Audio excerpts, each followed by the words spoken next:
You know the system is cracking when a 21-year-old rookie tells the NFL, no thanks. There was no negotiation, no counteroffer, no agent whispering behind the scenes about bonuses or clauses. Just a clean, confident no to a $6 million NFL contract and a $2 million endorsement offer. And that's when the football world froze. Because Shedeur Sanders didn't just roll the dice. $180 million was on the table. Shedeur Sanders looked at the contract, said one word, no, and the New York Giants front office went silent. But the real reason he walked away? That changes everything. Shedeur Sanders turned down $60 million guaranteed from Gatorade and shocked the entire league. Most rookies sign the check and celebrate. Not Shedeur. He said no to straight cash and flipped the deal for 3% ownership in Gatorade USA. Everybody's just assuming Caleb Williams going number 1 overall in the NFL draft. Yep. There's Caleb Williams going number 1 overall. Him or May? No. May is going number 2 overall. See, you say him or May. I say him or May. But what it sounds like what everybody else is saying is Caleb Williams, by far, number 1 overall pick.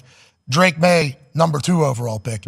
It's like, well, I don't know if that's just how NFL executives think, like how everybody thinks the exact same way. But nonetheless, who's that third? Shedeur Sanders has got to be in there right now. Has to be. He's got to be. Yo, put the phone down, close whatever tab you have open, because what just came out of the Shedeur Sanders camp is the kind of story that stops the entire NFL in its tracks and makes every single person in professional football ask the same question at the exact same time. Did he really just do that? Shedeur Sanders just rejected a $100 million deal, turned it down flat, walked away from 9 figures of guaranteed money, and the reason he rejected it is to show up at the 2026 NFL Combine on his terms, with his leverage, with his timeline completely intact. $100 million gone. Because Shedeur Sanders decided that Indianapolis in 2026 was worth more than any number a franchise could put on a table right now. This wasn't arrogance, it was strategy.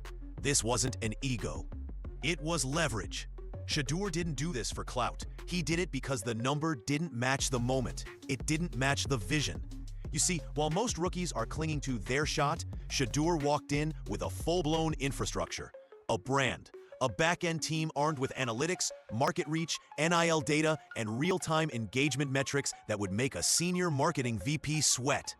The NFL What was your most legendary play from this season? Of course, the Hail Mary, I would say. I feel like it's a lot of different plays, but the Hail Mary, I would say, is the most legendary play. We had 6-man protection. They loaded everybody up to the right side. I told the running back, seal the left side with your life on the line. I looked at him, and I told him that. I said, hey, bro, do everything you could do, bro. And I rolled left. One receiver that's a jump ball guy fell. Travis getting just quadruple teamed on the right side because he was going to go all the way across field. We got LeJohntay, 5'8" menace. I threw it up, and LeJohntay made it happen. All the moving you was doing at quarterback, how much energy does that take? In that play? Yeah, because you always be like, people don't understand how much energy that is. No, people don't understand how much energy it takes to put that Superman cape on.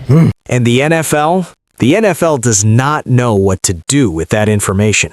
Because nobody, and I mean nobody in the history of this draft process, has ever rejected that kind of money to walk into a combine. Nobody has ever had that kind of confidence in their own value, their own performance, their own ability to make every franchise in that building compete for them on an open floor. Until now. Until Shedeur Sanders looked at $100 million, looked at the franchise offering it, looked at the terms attached to it, and said, not yet. Not like this. Not on your timeline. On mine. And once you understand everything that led to this decision and what Shedeur is actually setting up by showing up to Indianapolis as a free agent with 0 contractual obligations to anyone, you are going to realize this might be the single most brilliant strategic move a young quarterback has ever made entering the NFL. All right. Let's go back to where this whole thing started, because the context here is everything, and I am not letting you leave this video without the full picture. Because on the surface, and I get it, I completely understand why the first reaction to this story is shock. Rejecting $100 million sounds insane. It sounds like ego. It sounds like a young player who doesn't understand how this business works or how fast opportunity can close in professional sports. But peel back one layer, just one, and the entire story changes completely. The franchise that put this $100 million offer on the table did not do it out of pure belief in Shedeur Sanders. They did not wake up one morning filled with conviction about his talent and his leadership and his potential to be their franchise cornerstone for the next decade and a half. They made that offer with a very specific motivation attached to it. They wanted to lock Shedeur in before the Combine, before he had a chance to perform in front of every other franchise simultaneously, before the open market of Indianapolis could drive his value even higher than what they were willing to pay. They wanted to close the door on competition before competition even started, and Shedeur's camp recognized that play immediately. Think about what signing that deal before the Combine actually means in practical terms. It means Shedeur walks into Indianapolis already under contract, already obligated, already with his future decided before he's had the chance to show every single franchise in the NFL on the same field at the same time with all of them watching exactly what they'd be missing if they don't make him their guy. It means the bidding war never happens, the leverage evaporates, the market never gets to do what open markets do when a genuinely elite talent becomes available with no strings attached. $100 million was not a gift, it was a cage, a very expensive, very well-decorated cage, but a cage nonetheless, and Shedeur Sanders saw the bars clearly enough to walk away. So YouTube family, meet the Mayo Man right here, Brian Daboll, the ball Daboll, the most overrated coach that you'll ever see in the NFL. The guy who was hired by the Giants, who was supposedly told us that it was the greatest offensive coordinator to come in the NFL. You know, the guy who left a beautiful established Buffalo Bills, who went to the Giants and immediately failed, while the Buffalo Bills still did great in the playoff. Now here's where it gets even more interesting, because the franchise that made this offer, and sources are being kept quiet on exactly which organization this was, but the information got out the way information always gets out in the NFL, apparently did not expect to be told no. They had internal projections built around Shedeur accepting. They had announced a timeline to their ownership group. They had structure built around the assumption that $100 million was a number no young quarterback was going to walk away from before proving himself at the professional level. When the rejection came back, the organizational response was, by multiple accounts from people close to the situation, stunned silence, followed by a very frantic series of phone calls that lasted well into the night. Because here's what that rejection signals to every other franchise in the NFL. Shedeur Sanders doesn't need you. He's not desperate. He's not going to take the first big number that lands in front of him out of fear that another one might not come. He believes in himself so completely, so absolutely, so unshakably that he is willing to walk away from 9 figures of guaranteed money to prove his value on an open stage in front of everyone simultaneously.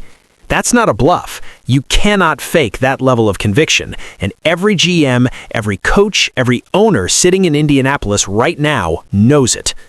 But wait, because here's the layer underneath all of this that nobody is talking about. And this is where the story goes from impressive to absolutely legendary. Shedeur Sanders showing up to the 2026 NFL Combine as a completely unattached free agent. No deal signed, no franchise committed, no contractual ceiling on what the open market can offer him is not just a power move in the negotiation sense.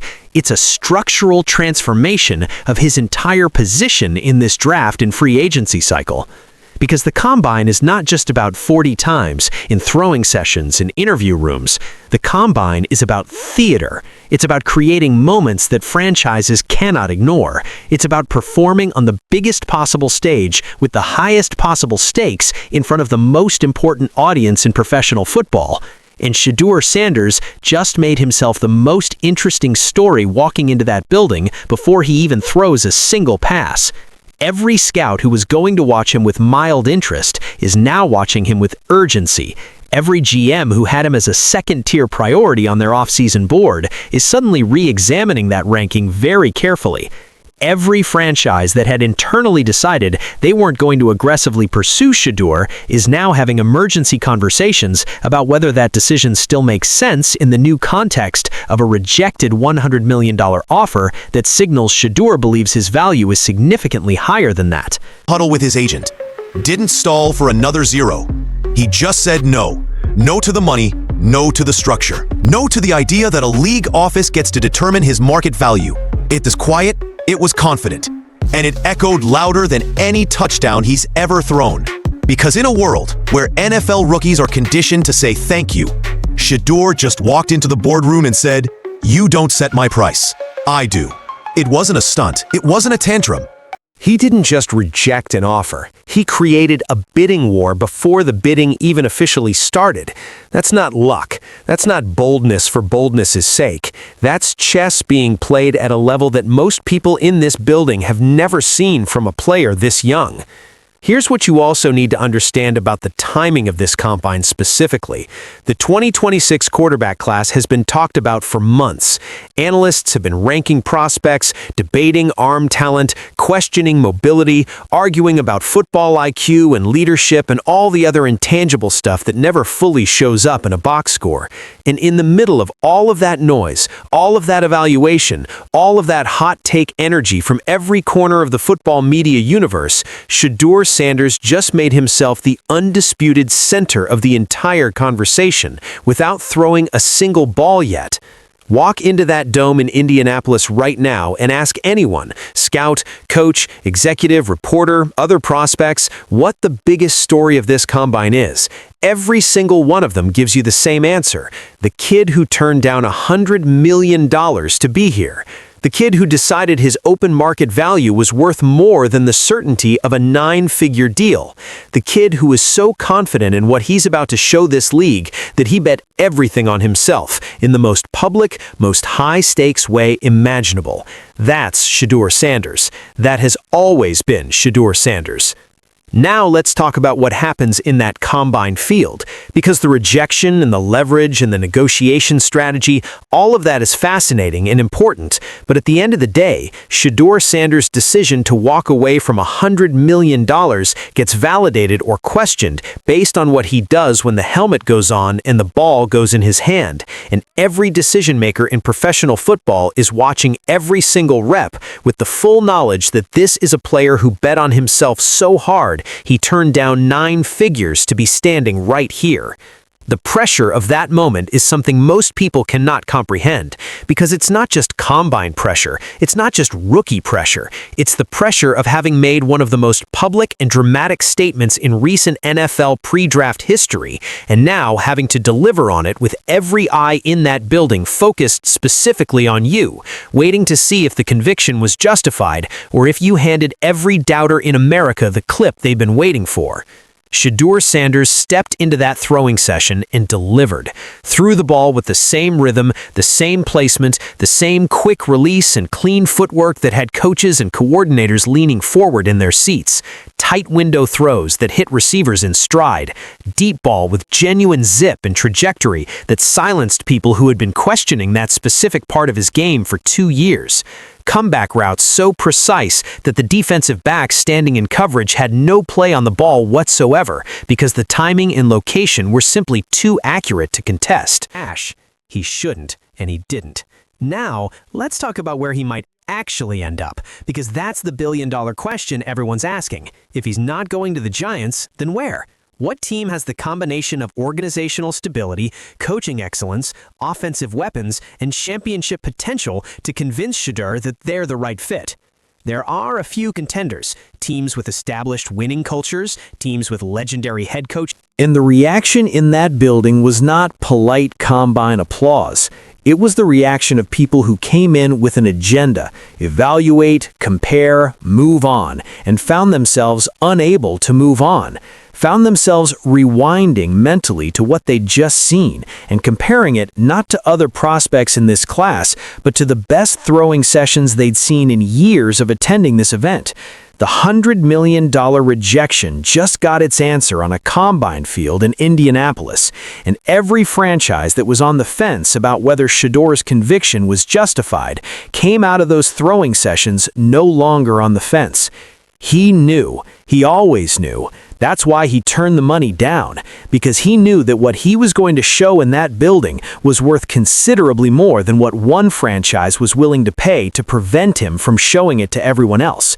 That's the full story. That's the complete picture.